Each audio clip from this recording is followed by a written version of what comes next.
standard assertive behaviour in it. However, I've taken it a level up. First of all, part one, the acknowledgement. This will be the phrase like, I appreciate you're angry, or I can see that you're upset, or I understand that you want me to work late this evening. Many versions, white and blue. However, we go to, however, it's in cerise for a reason. I'd say cerise, what would you call it? Okay, appreciate that you want to call it pink.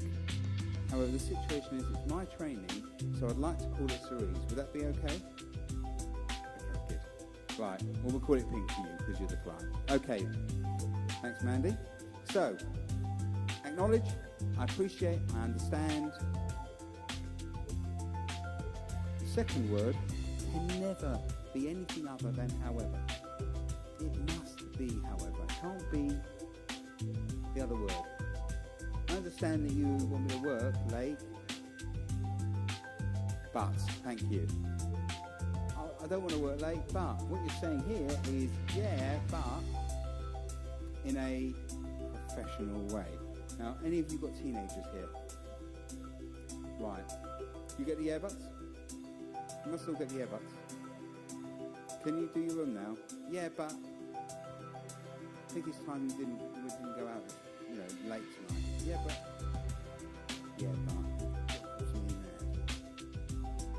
This is but in a much more effective way. I understand you want me to work late. Yeah. However, but it's not as aggressive as but.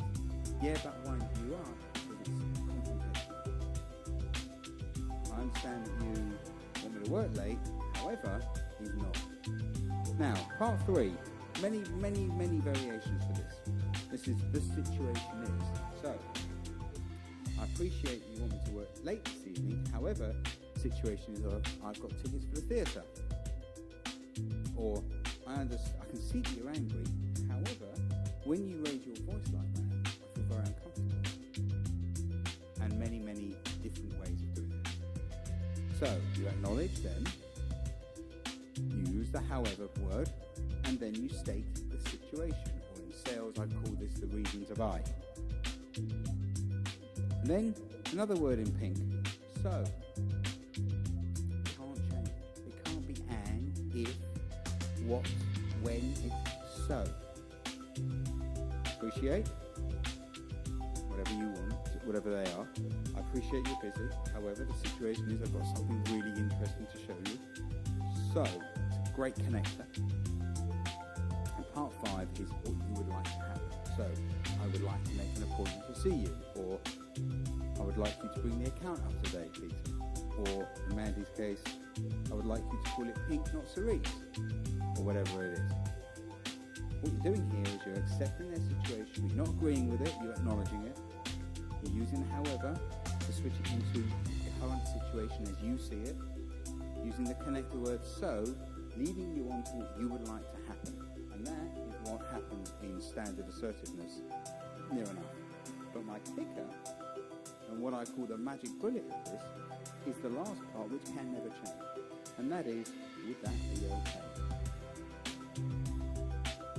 Because it's a soft, gentle question, and yet extremely powerful. Would that be okay? I appreciate that you've all got experience in business. Industry and in sales.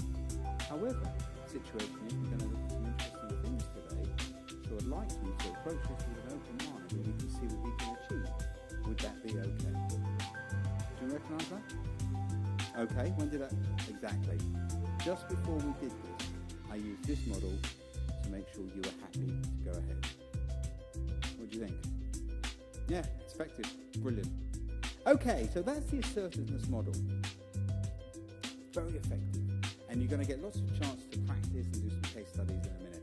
What I'd like to say at this point is that if you have any issues with this when you're out in the real world, whether you're watching this online or you've done it in an in-house training session, I'd like to give you my email address, which is adam.kaplan@usptraining.co.uk, and I've got my card markings, to say email me your specific query and I will answer it personally, giving you this is my number one tool in the toolbox. And if you can become good at this, you can achieve anything. Okay, what do you think?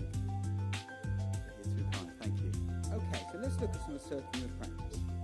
There are 3 different questions here that I'd like you to look at. And what I want you to do is consider the 3 and come up with versions that would work for you. And if you're doing this from our online training, you'll be given a number of solutions that I want you to identify which is the closest solution to the correct one. Let's look at part 1. You're working on a complex spreadsheet that needs to be completed within the hour. A colleague approaches and starts talking about the wild weekend he's got planned. How do you deal with it? Number 2, your boss tells you he needs you to work late for the 3rd day this week, but you feel he's taking advantage of your nice behaviour and your goodwill. 3, a customer has received delayed delivery. You've already offered to refund the carriage charges and apologise, of course, and yet they're still arguing and wasting lots of your time. And it needs to be sorted immediately, otherwise you're going to spend the day talking to this customer instead of helping others. Okay, I'd like to have a go at those and we'll come back and see how we get on that. Okay, so that's the assertiveness model. Because it's so important, I want to go through it with you one more time. Remember, acknowledge the person you're talking to and what they've said or how they are. Use the word however, which can never change. Then get your point across in number 3, the situation is, which you can use the word the situation is or anything you want. The word so, it can never change, it's a perfect connection. Number 5 is where you tell them what you would like to happen. Once you've stated that, and it can't be a question, it has to be a statement. Number 6, your question, you will close